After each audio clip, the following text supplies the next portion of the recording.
join us you later. But we work as a team, Senator Cardin, Congressman Sarbanes, myself, the delegation. And I wanted to touch on two things very briefly. One is some of the things we did in the last 2 years that are continuing to have a direct impact on the state. And I do think, being fully aware of what those programs are can help all of us ensure that, Howard County and the state of Maryland benefit to the maximum extent. And then a little bit on going forward. But I guess the good news is that since going forward over the next 2 years is going to be a little tougher, given the new makeup in the House of Representatives, the fact that we were able to get a lot done in the past 2 years is going to be an enormous benefit to Howard County and the state of Maryland and the country. I just want to highlight a couple things. You're all aware of the American Rescue Plan. We talked a lot about that during the pandemic. It made a big difference. I'm mentioning it now because there are still in Howard County some unspent funds from that. So Howard County received $63 million in direct funding to the county. That's beyond what went to schools or other particular entities. To the best of our information, as I said, Howard County has $34 million left. There's an effort in the House of Representatives to claw back those monies and take them away. We will prevent that. But I also want to mention that we've increased even more the flexible nature of those funds. So they could already be used for a wide array of things, including, broadband and water and sewer infrastructure. Now they can be used for infrastructure broadly, like transportation infrastructure. So I would just mention that as you talk to folks at the county level, and we will as well. But I just want to flag that piece. Senator Renhan, would you just say again where those funds originated? Yeah, those funds. So Howard County, the government, Howard County government received $63 million in two tranches from the federal government. It's part of the American Rescue Plan. They have spent, at least the best of my information, about half of those funds. For example, the state got $3.8 billion from the American Rescue Plan. The state has already spent $2.5 billion of those funds, but I also understand the state has obligated most of the remainder. In other words, they've spent 2.5, but they've also essentially, tied up the remainder. Howard County government, I believe, still has some of those funds unused, which is fine. You have till the end of the year 2024 to spend them. There's not a problem. I want to be clear. There's no problem with not having spent them, but Republicans do want to claw them back. That's part of the House Republican plan. We will not allow that to happen. But one of the things we wanted to do to make it easier for counties that had those monies to spend them on some of their priorities was to say that they could also now be used for infrastructure more broadly, transportation projects. So that's one thing. Just to hit a number of other measures that we passed that have a direct impact on Howard County and the state, the infrastructure bill, which is $8 billion to Maryland over the next 5 years, and that flows through the state transportation department. Once it leaves the federal treasury, it's up to all of you and the governor to decide how to allocate those funds. 50 million of that, we understand the state is planning to use for improving safety on I-70, US 29, and US 40, all of which, as you know, go through Howard County. There's also $150 million allocated to Maryland under the infrastructure bill for infrastructure resilience. And I mention this because that includes $27 million in that pot for the Army Corps that the Army Corps can use for projects. So it could, for example, help with the climate resistance efforts, climate resilience efforts in Howard County. That's a decision. Once those monies go to the state, that's a decision for all of you in the state with respect to the allocation of those funds. Uh, we also, in the WRDA bill, the Water Resources and Development Act, we authorized funding for the Army Corps to do additional studies in Ellicott City on flood risk management. So that's been authorized. We still need to get the Army Corps to put the money in their work plan. And so we are working on that, just so you know. If they don't put it in their work plan, there is another option through congressional directed spending, but we're hopeful we'll get it in their work plan, but it is a question of timing. So I want to mention that. So that's the infrastructure bill. Inflation Reduction Act. The one thing I would mention about that is that the federal agencies are right now in the process of establishing guidelines for the use of a lot of those funds. And a lot of the funds in the Inflation Reduction Act, are designed to incentivize consumers to purchase more energy efficient appliances. Obviously, also part of it's cars, and make their homes more energy efficient. That's something that it's a provision actually I got into the bill. I mentioned this because a lot of that will come in the form of tax incentives and rebates to consumers. And to the extent that all of us are familiar with the details, we can help guide consumers as to what their opportunities are in that regard. Just yesterday, the EPA began fleshing out a little more a program that I pushed for years, over a decade, for the establishment of a national green bank, a clean energy accelerator. And so they'll be working on that piece as well. So those are a number of the things that have been done that will have a direct impact on Howard County, the state, all of our constituents. We also are working, and again, as a delegation, Senator Cardin, Congressman Sarbanes, myself, others, on the congressionally directed spending. And we got about $7 million of programs for Howard County just this last year, including $3 million for to connect Howard County's historic Patuxent Branch Trail with downtown Columbia. So that was that's an example of one of the projects that was funded through that vehicle. Finally, going forward, and this can be pretty quick because there's a lot of uncertainty, obviously, with the makeup of the new House. Our big challenges are to make sure we pay our bills on time and avoid a debt ceiling debacle. We really need to raise the debt ceiling. And as you've seen right now in the House, Speaker McCarthy and others are threatening to allow the United States to default on our debts unless they enact, their, what I would consider pretty extreme agenda.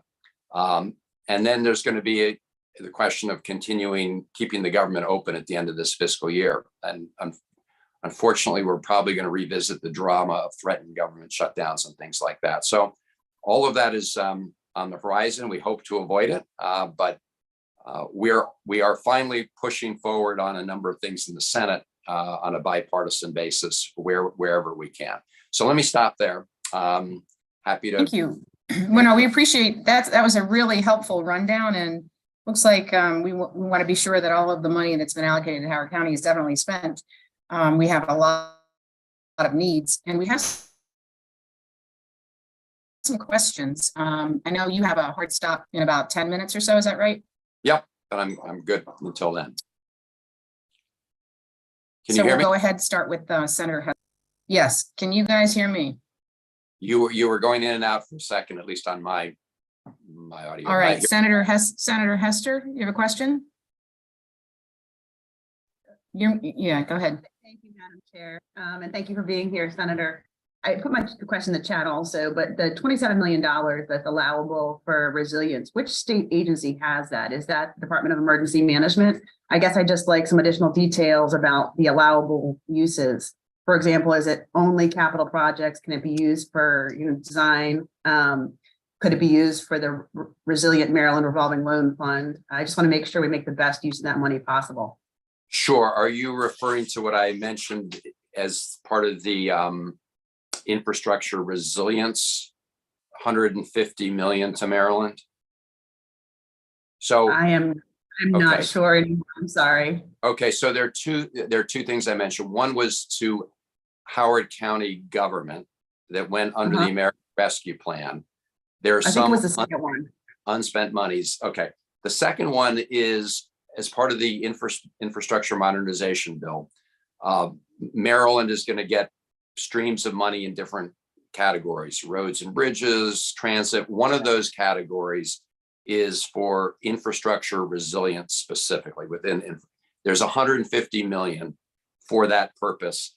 27 million of that 150 million is Army Corps flood mitigation money. I have to say, I don't know exactly what state agency that flows through. It's whichever, I don't know if it's Department of Transportation or another agency that would be dealing with the Army Corps and deciding the use of that $27 million in Maryland. So Jessica Clayton here, we can follow up with you. We will to try to trace exactly where those funds went within the state government. Thank you so much. Thanks. Delegate Wu? Thank you, Senator Chris Van Hollen. Thank you for your great work in the Capitol. And this is my first term in the state delegate. So yes, I have congratulations to you. Thank you. I have a question about the Capitol traffic. So is there a federal agency letting for example, the Metro DC area to improve the traffic? And because I feel for the several states like Virginia, DC, and Maryland probably can work together. But if we have a federal agency to lead the effort, that will probably help to facilitate the conversation and improve the traffic network here. Right. I mean, you're absolutely right that when you've got 3 jurisdictions, separate independent jurisdictions in one region, it requires a lot of cooperation and joint planning, and that is often a challenge. I mean, one example of a good coordination has been the Washington Metro system, and I will say I should mention that the infrastructure modernization bill, one of the good pieces was to increase the authorization of federal support for another 10 years. So it's $150 million a year from the federal government, which is a critical piece of that funding puzzle. In terms of other kinds of coordination, I mean, the state of Maryland does try to coordinate with Virginia and DC and vice versa. There is an organization called COG, which is the Council of Governments, on which Maryland is a number of local elected officials from Maryland participate, primarily from the counties immediately adjacent to the District of Columbia. So Montgomery and Prince George's County, and the same in Virginia. So they do try to coordinate some of their planning, but obviously when you've got connecting roads that cross jurisdictional lines, that you have to have cooperation. So welcome any thoughts you've got on that.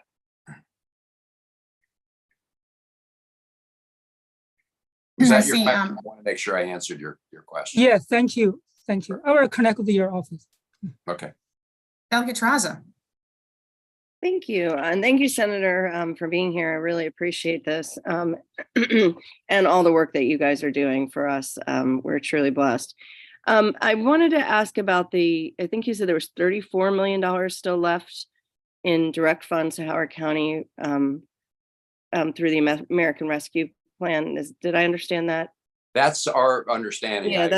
Yeah, I've heard some. So is that money, one of the things I've been extremely concerned about is people being evicted from their homes as a result of COVID, and really it continuing on to today. Is that money that could be used for that?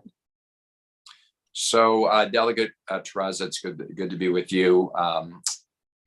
So the short answer is I believe it can, because as you know, both the American Rescue Plan and some of the earlier emergency relief measures we enacted did have that emergency rental assistance program. Those funds that program is expiring because the emergencies ended. But as you point out, there's still real crises when it comes to people, being able to afford housing. We have a huge affordable housing crisis in Maryland and around the country.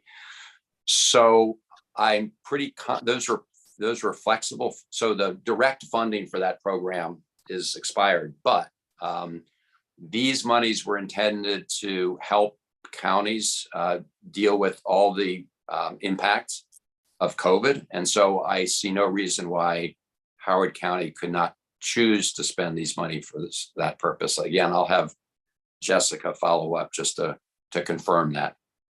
Wonderful, thank you. And then really quickly, did you mention something about funds going to the connecting the Patuxent Branch Trail to downtown Columbia? Was that this year? Yes, that was a congressionally directed spending. That was an earmark amount. That was $3 million. And that was this year, and I appreciate that. Thank you so much. Absolutely. Thank you. Do we have any more questions for Senator Van Hollen? Okay, seeing none, we will bid you goodbye and good luck in Washington. Thank you. Thank you all. And best wishes to all of you. See you again. Take care. Bye-bye. Bye. And now we have Congressman John Sarbanes, who is with us today to give us a rundown of what he's working on and what is impacting Howard County. Good morning, Congressman Sarbanes. Good morning. Can you hear me okay? Yes.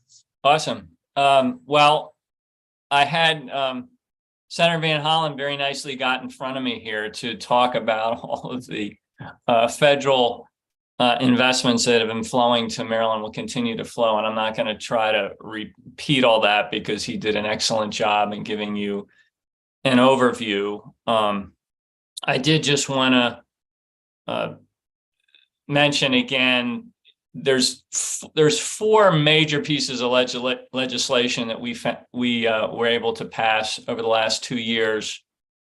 And I say able to pass wistfully because now obviously the House of Representatives is no longer in Democratic hands. And so we're in a defensive mode on the House side of the Capitol, as the senator alluded to. But if you look at those things, the American Rescue Plan, which was really the effort to get the country through the most difficult stages of the pandemic, and a lot of dollars to assist Americans and Marylanders flowed from that.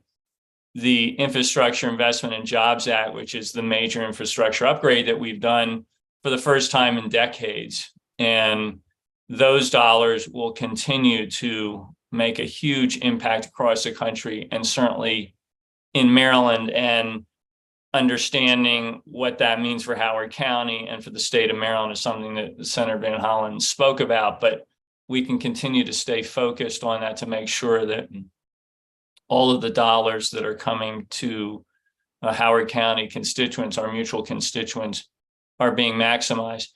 The CHIPS and Science Act is the major investment in upgrading American manufacturing, making sure we build things here that reduce our dependence on overseas production. And a lot of those dollars are going to be flowing into sort of partnership investments with the private sector, but it certainly is going to benefit Howard County over the coming years. And so I think we will be seeing in the county and in Maryland opportunities for the kinds of investments that that bill was designed to promote. And then the the Inflation Reduction Act, which is this major effort to combat climate change. We also, as you may recall, took some significant steps to reduce the cost of prescription drugs for our seniors in that bill. We're continuing to track how that rolls out across the country and in Maryland. But the major dimension of that bill, as Senator Van Hollen indicated, was to create incentives for American companies to get into the business of clean energy, American workers to benefit from that, and certainly American consumers to be able to take advantage of incentives and rebates and other opportunities to reduce their costs and take advantage of energy efficient appliances and other kinds of products. So again, I think you're going to be seeing that the tax incentives and tax credits that flow from that bill out into the country and into Maryland and into Howard County to incentivize clean energy companies to step into that space in a more robust way. We're going to see the benefits of that in Maryland, and we want to take a leadership role in Maryland. I will mention one other thing on the topic of those federal dollars flowing to Maryland and to the country. Hakeem Jeffries, our new Democratic leader in the House. And by the way, I spent 4 days standing up every 90 minutes and yelling out his name, as you know, in that first week when we were trying to get organized. That's kind of what I did that week as a member of Congress. But he recently asked Steny Hoyer to serve as kind of the principal liaison from the members in our caucus on the Hill and to the various federal agencies to make sure that there's good communication channels there. That if you're trying to get information from the Department of Energy on what opportunities through grants and other investments can be flowing to the state of Maryland, that those channels are open, we're getting good, solid information and so forth. So we have an insider now in our delegation in Maryland who's going to help with that communication channel. And we're certainly going to be getting with Steny soon to understand exactly what role he can play there. But that should help us track down some of the answers to questions you may have about exactly, what part of a dollar flows to the county, what flows to the state, what has to be done to maximize those opportunities. So that's the big picture. And if the last 2 years was Democrats working hard to make sure the country was benefiting with smart investments, the next 2 years are going to make sure that the dollars flowing is happening in the way we expected. And so we are going to be partnering our delegation for sure closely with Governor Moore, with you members of the General Assembly, with various county delegations across the state to make sure we are maximizing what the opportunity is. So that's kind of the code I would put on Senator Van Hollen's presentation on what's happening in terms of the federal opportunities. He mentioned the debt ceiling fight. We're going to be waging that soon. And all of the, I'll just call it the somewhat distorted perspective on these issues is going to be coming out of the House of Representatives and their leadership right now. We're going to be trying to parry that as best we can. But thank God we have on the Senate side a majority that knows we have to keep these important things in place. And of course, we have a president who will make sure that anything that gets to his desk is sensible before he signs it. I want to thank the delegation for a moment just for your incredible work. Congratulate you on your new members. It was a very, I think, revealing midterm in the sense that the voters clearly focused on issues that Marylanders and Howard County residents have put front and center. And I think they did that nationally, but Howard County was certainly an example of what that looks like. And I want to thank you for the leadership that you bring every day in the General Assembly. I know that there's a lot of excitement about the new governor. He's obviously continuing to get his team in place. I know they're all essentially named at the higher levels, but there are thousands of positions, as you know, in state government that need to be filled typically when there's a changeover in administrations, particularly from one party to the other. In this case, we know that there were positions that had long gone unfilled under the last governor. We got to make sure that state government is robust, that we're maximizing the opportunity that every position of state government offers us to deliver to the residents of Maryland and to Howard County. So that's an ongoing process, but obviously a very collaborative and optimistic tone as you all push through the session this year. And looking forward to seeing the initiatives that you're going to undertake and partnering wherever possible on areas of interest that we share. I'll come back to that briefly in a moment. I did just want to mention, since I've gone from representing a relatively small portion of Howard County to now representing the entire county. And you are the one county in my 18 years of being a representative in Washington that I will ever now have had the experience of representing in its entirety. Up until now, I've had parts of different counties, as many of you know, but I no longer have to stand with people and a map and try and figure out where the lines are in Howard County in my district. I can just say, if you're a resident of the county, you are a resident of the 3rd Congressional District.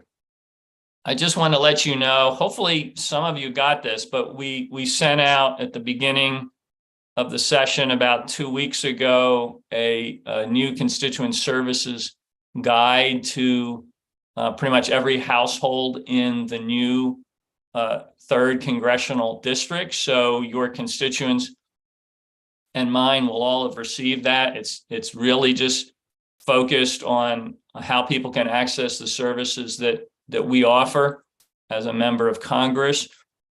We've got plenty of extra versions of that constituent guide, and we'll try to make sure we get them around to your offices so you have them there to provide to constituents in terms of what can be done for them federally.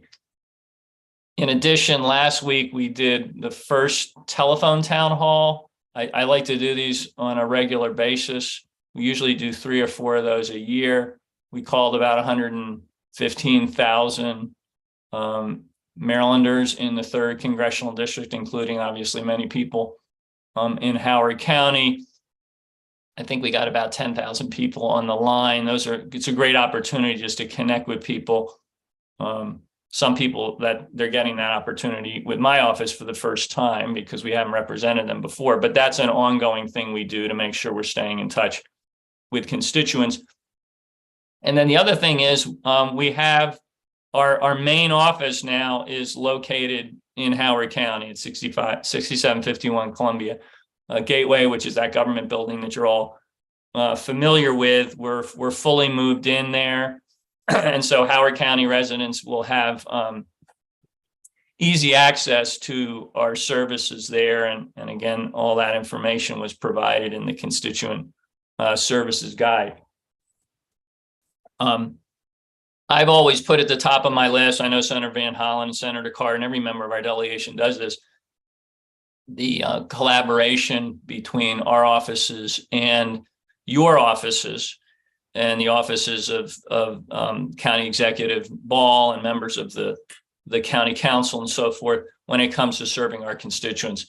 Always looking to make sure there's a smooth handoff, that nobody sort of slips between the cracks in terms of whatever their needs and priorities might be. So looking forward to continuing that strong collaboration.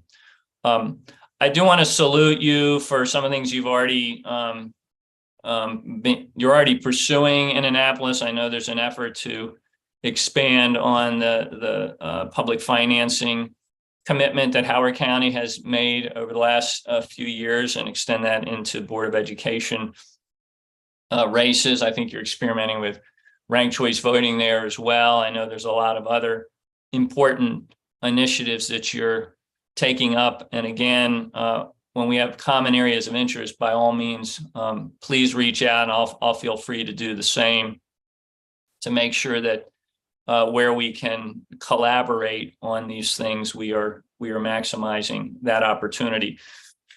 I know there's been a lot of disruption, I guess is the word to use, around what's happened at the Columbia Association over the last few months, and there's a big transition happening there. I want to understand that as well as I can, so I may tap some of you for your excuse me, historical perspective on all of that, but obviously extremely consequential for Columbia and for the county. The safe and sound flood mitigation efforts continue. We're going to try to be as helpful as we can there. with respect to the projects around Ellicott City. And broadly, looking again at ways, as the senator indicated, to support efforts at the county level. And I know there's some twists and turns in that particular project that we want to keep collaborating on. As you know, I just wanted to mention the public health emergency that was declared and allowed for Medicaid enrollment to occur and be renewed without some of the typical hoops that people have to jump through. That federal public health emergency status is going to end soon. And there's going to be about 80,000 Marylanders whose Medicaid eligibility will be a little bit up in the air. I know the state, we've talked to the Maryland Health Exchange and to the Department of Health and Mental Hygiene, is working hard to reach out to anyone that may sort of get temporarily knocked off the rolls to get them re-enrolled in the Medicaid program. But to the extent that's impacting Howard County residents, we should all keep our eyes on it, and we'll try to be as helpful as we can in making sure that they can remain in the Medicaid coverage position going forward. The senator mentioned some of the community project funding that we were able to get, the congressionally earmarked funds, and we did help, as he mentioned, with this South Entrance trail funding, this car-free connection from downtown to Savage. Also, the Flash Bus Rapid Transit expansion, we got about $3.3 million to support that. That was a request that came in technically from Montgomery County's government, but obviously benefits both Howard County and Montgomery County residents. I will say that, again, because of the changeover in the House, the opportunity to get new community project funding initiatives into the mix for the 2024 budget and appropriations is a little bit up in the air. We don't know what they're going to do on that front, so we don't know what opportunities we may have. As soon as we have a clearer picture on that, we will communicate it. I think the senators are bringing a more optimistic perspective from their chamber, but we'll see how that all rolls out in the coming days.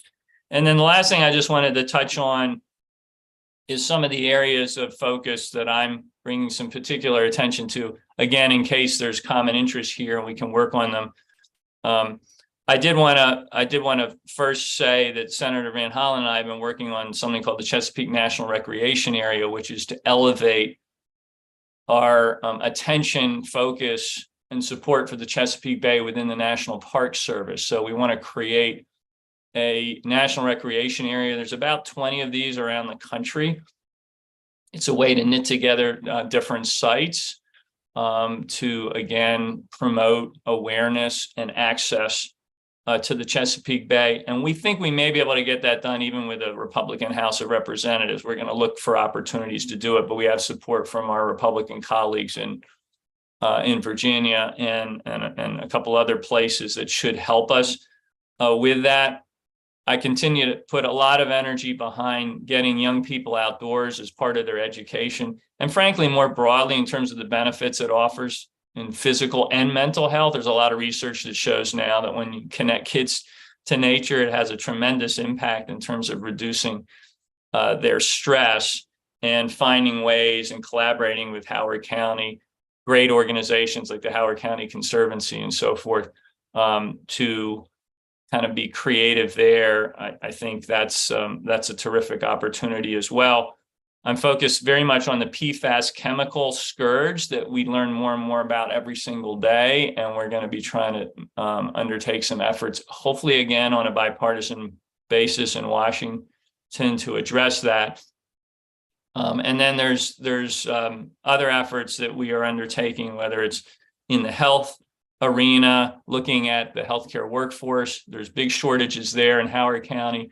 Maryland and the country. If we can collaborate with initiatives that you all are bringing forward, if there's information you have where we can try to be helpful in addressing workforce shortages, which are frankly in every category of the workforce you can find, but certainly within the healthcare arena, we're seeing that as well. School-based health centers have been a focus, and school-based health services have been a focus in Howard County, something I'm very, very keen on and have worked on at the federal level. And obviously, we'll continue to push forward on things like democracy reform. Strengthening our democracy was definitely an X factor in the midterm elections. People are concerned. Democracy held, but that's like levees holding in a hurricane.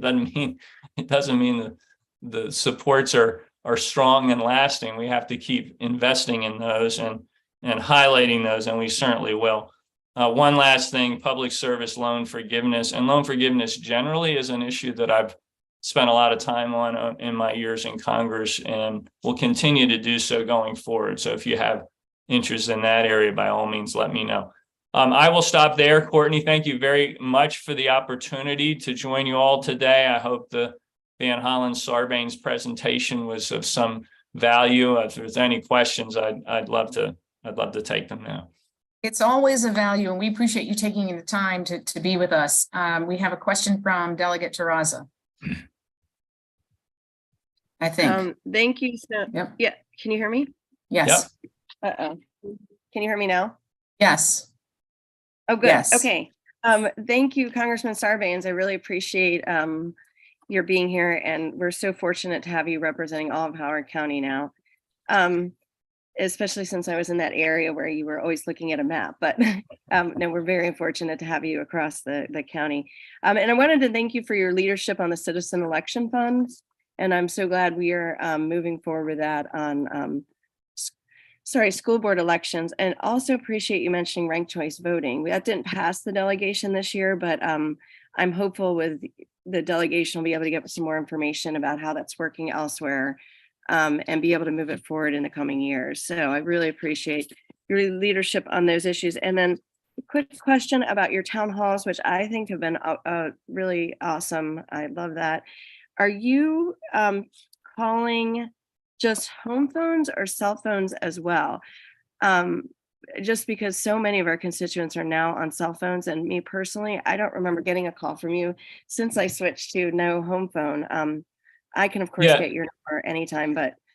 No, we now in theory have the capacity to call cell phones. There's vendors out there, and we have a pretty decent vendor that we're working with right now that help us find those cell phones and kind of get them locked in.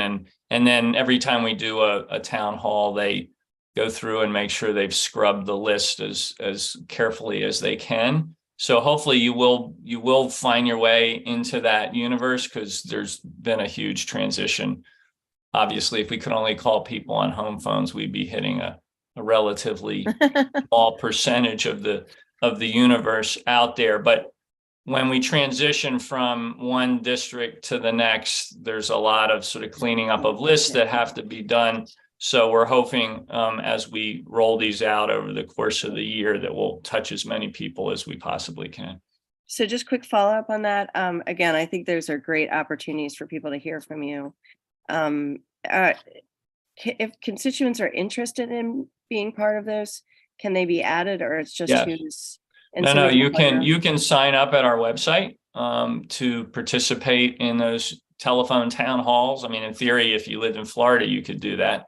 We're allowed to call people who want to be called by us. We're only allowed to place calls to people that are in the 3rd district, but certainly anyone in the 3rd district or beyond who wants to join a call, there's a link that they can click on, they can sign up, and then the call gets placed. And we have a fair number that join that way, and they send in questions and all the rest of it, and they can get on the line. And there's a lot of different ways to participate. And again, we can't differentiate there based on the political affiliation of the household or the cell phone user. So it's all, all comers, and we typically run those as open topic conversation. So any question is fair game. I can't necessarily answer every question I get, but I think people do appreciate the interactive dimension of it. And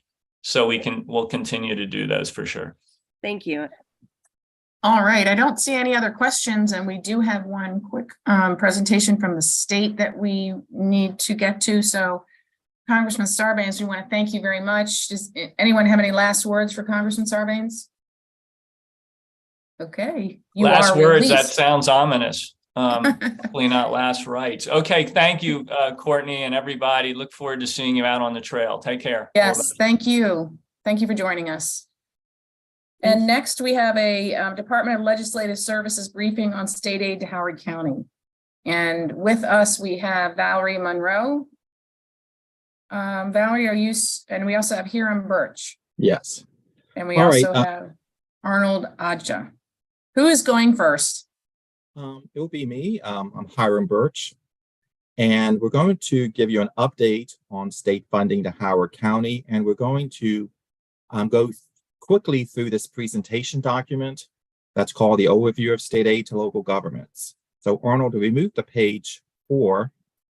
It shows that Howard County will receive around $474 million in state aid in FY24. Of this amount, around $412 million will go directly to the county government or school system, and around $62 million is for retirement payments. Funding to Howard County will go up by around 8% this year, which represents an additional $35.2 million. Of this amount, $32.4 million is direct aid, and around $2.8 million is for retirement payments. Howard County will receive around $1,400 on a per capita basis. There's one thing we need to note is that the funding that you see on this exhibit is slightly different than what I have presented. And that is due to the fact that since this report was prepared and since the governor introduced the state budget, the allowance, there's been a slight change in local wealth due to a revision in net taxable income data from the Comptroller's Office.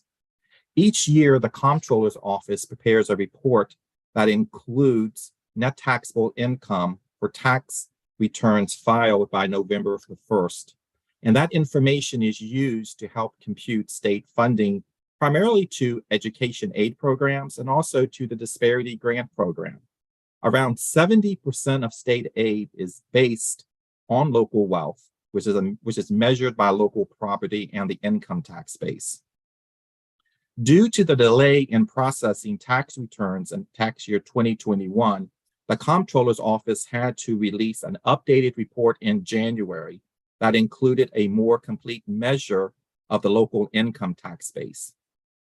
The delay resulted from legislation that was passed during the 2020 session that allowed pass-through entities to make estimated payments on behalf of their resident members. The update in local net taxable income will increase state expenditures for education aid by around $8.6 million, and it will provide additional funding for the disparity grant program in a total of $54 million. However, the allocation of state education aid among local school systems will vary, with 14 school systems receiving a higher than anticipated increase in funding, and 8 school systems will receive a lower than anticipated increase in funding. In Howard County, around $1.5 million will be reduced from their projected state aid increase.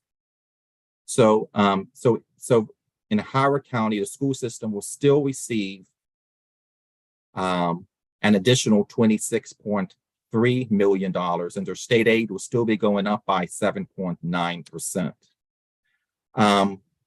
So that is one of, and all of these reports that you see is going to be updated once we get a revision from the administration, from the Department of Budget and Management. So I just wanted to bring that note to you, why when you look at some of these exhibits, primarily the education aid exhibits, they are slightly different than what we have presented today. Now, Arnold is going to walk you through some of the major aid programs affecting county and municipal governments. And then Valerie is going to give you an update on education aid. Okay, Arnold. Howard County will receive $11.7 million in county and municipal aid, which represents a 0.8 million or 7.3% increase from the prior year.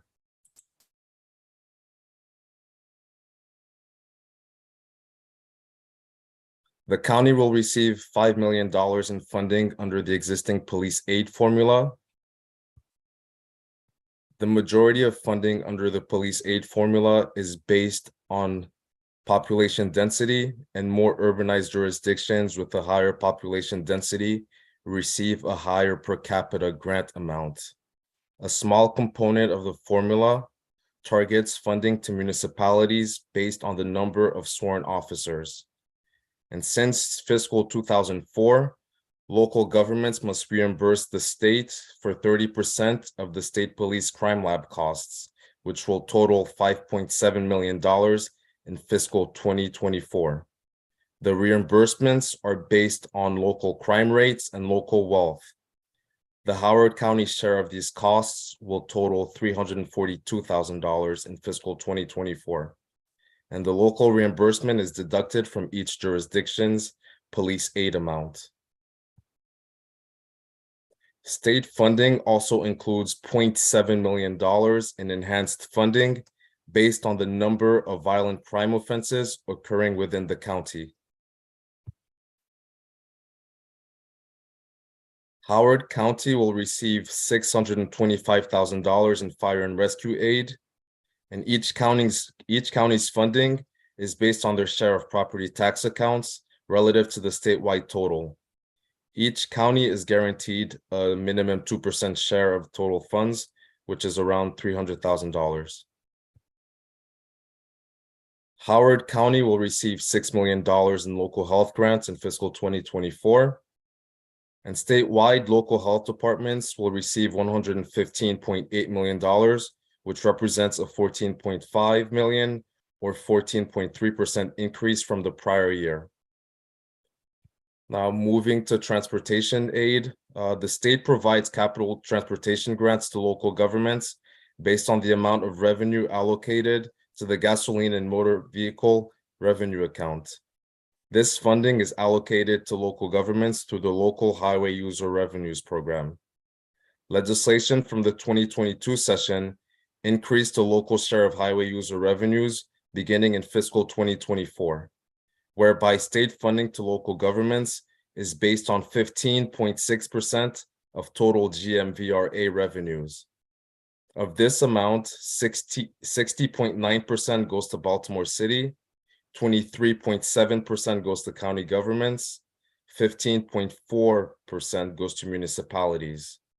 As shown in the table, these distributions increase for fiscal 2025 through fiscal 2027, and beginning in fiscal 2028, the allocations revert to the fiscal 2024 distribution. Howard County will receive $4.6 million in local highway user revenues in fiscal 2024, which represents a $0.8 million or 20.9% increase over the prior year. And the next page shows the county and municipal share of the local highway user revenues, which is based on road mileage and vehicle registration. Now I will turn it over to Valerie, who will present on the education aid. Thank you, Hiram and Arnold. Good morning. Over 85% of state aid to Howard County will go to public schools. The Howard County public school system will receive $357.8 million in direct aid in fiscal 24, which represents a $26.3 million or 7.9% increase from the prior year. In addition, the state will provide $56.6 million in funding for teacher retirement payments. On a per pupil basis, Howard County will receive $7,384 in-state funding, $6,375 per pupil in direct aid, and $1,009 per pupil for teacher retirement payments. Howard County ranks 20th in the amount of per pupil direct aid. Howard County will receive a 7.4% increase in per pupil direct aid in fiscal 24. This compares to the statewide average increase of 9.1%. Now we look at student enrollment on page 45. The full-time equivalent student enrollment count increases by 0.5% in Howard County, which is similar to the statewide average increase of 0.5%. This results in 293 additional students for the Howard County Public School System. Currently, the county school system accounts for approximately 6.6% of students statewide. The number of students approved for free and reduced price meal increases by 36% in Howard County compared to the statewide average increase of 34.2%. Howard County currently has the third lowest percentage of students approved for the free and reduced price meal at 29.6% of total student enrollment. On page 47, we see that Howard County has the 10th highest percentage of students identified as English language learners at 7.3% of total student enrollment. In fiscal 24, the number of English language learner students increases by 2.6%, resulting in around 105 additional students requiring language services. Howard County has one of the lowest enrollment increases for English language learner students. On page 48, Howard County has a below average share of students receiving special education services.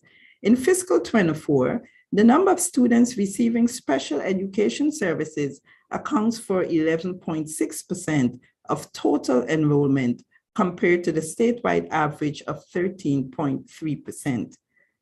On page 49, this shows the change in student enrollment counts from pre-COVID baseline. Howard County has the third lowest targeted student in the state at 48.5%.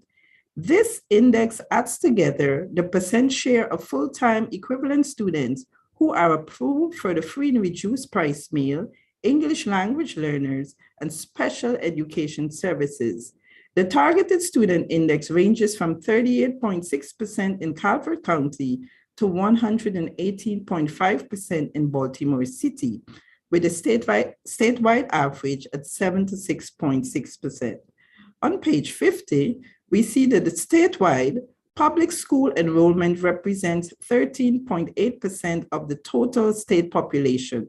In Howard County, public school enrollment represents 16.8% of the overall county population, and this is actually the highest share in the state.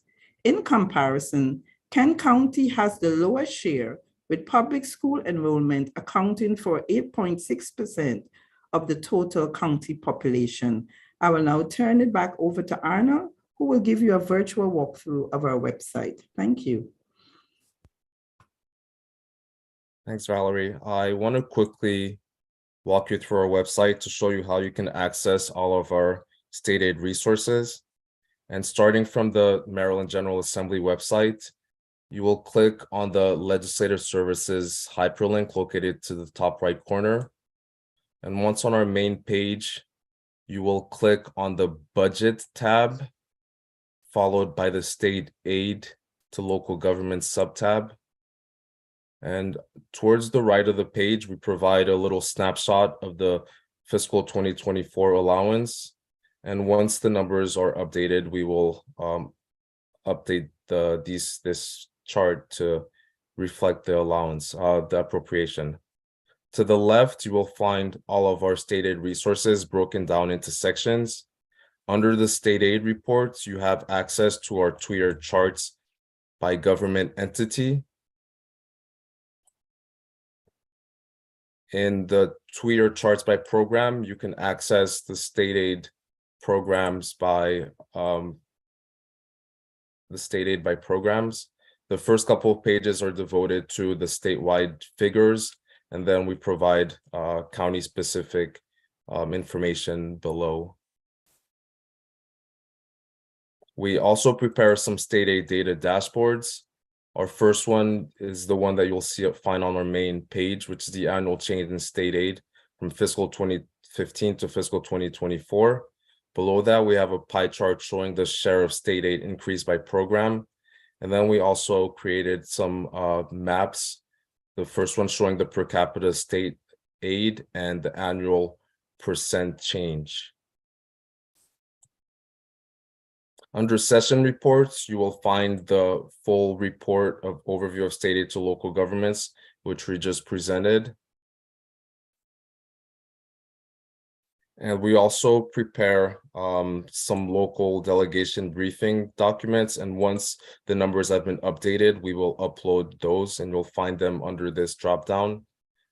And then finally, under highlighted, users can download state aid figures going back to 2010 in Excel format. You can download the statewide, all counties, or county-specific numbers. And that would be it. Thank you. Does that conclude the state's presentation? Yes. Great. I have one question, and then we'll go to Delegate Wu, who has a question. This is for Valerie. You mentioned on page 46, the third lowest, that Howard County is the third lowest in free and reduced meal students that qualify for free and reduced meals. And I have a question about that data because recently we updated the farm student numbers using Medicaid numbers. And what I'm asking is, does this chart reflect that, or are these the former numbers before we matched them with Medicaid? Thank you. I'm going to defer to Hiram. Yes.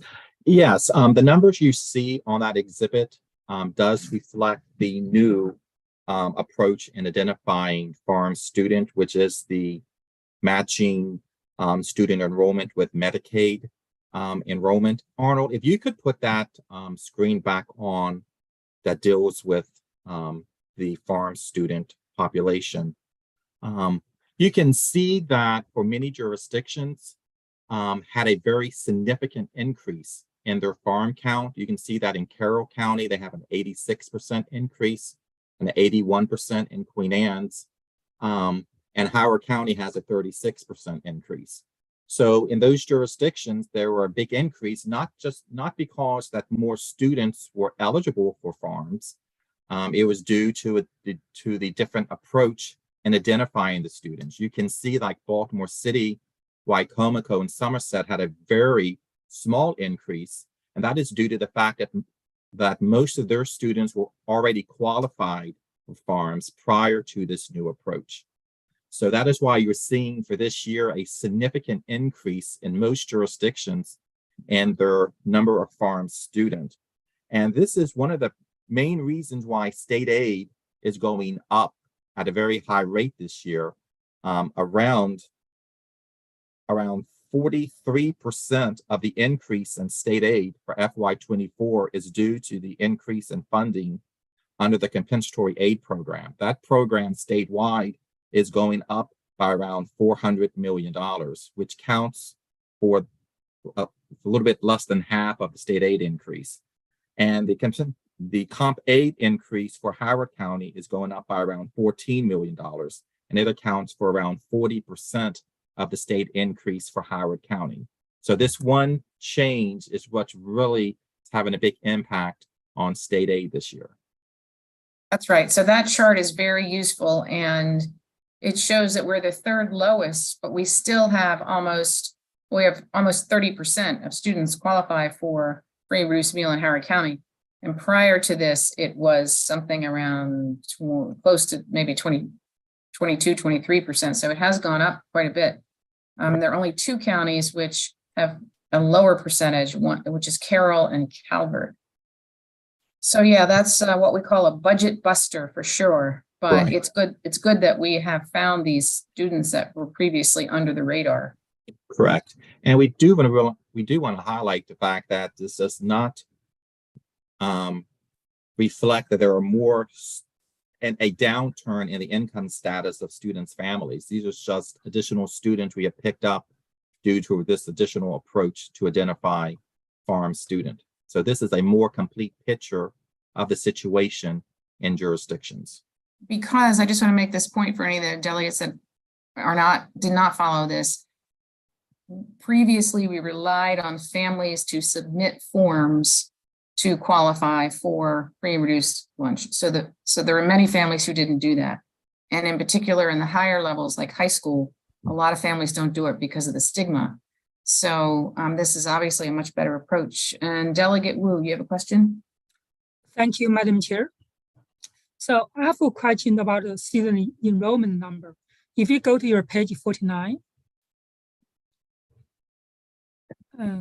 yes. So you see September 2022, your numbers show Howard County 56,130.75 full-time student enrollment. However, if I go to HCPSS website, our September 2022 number is 57,676 students. So your number is 1,546 shorter than the number in our school system. I just wonder what's happening there. Okay, we'll take a look at that, but these are the official numbers that came out from MSDE that the state funding is based on. So we will take a look at that. Can you follow up situation. with my office? Yes.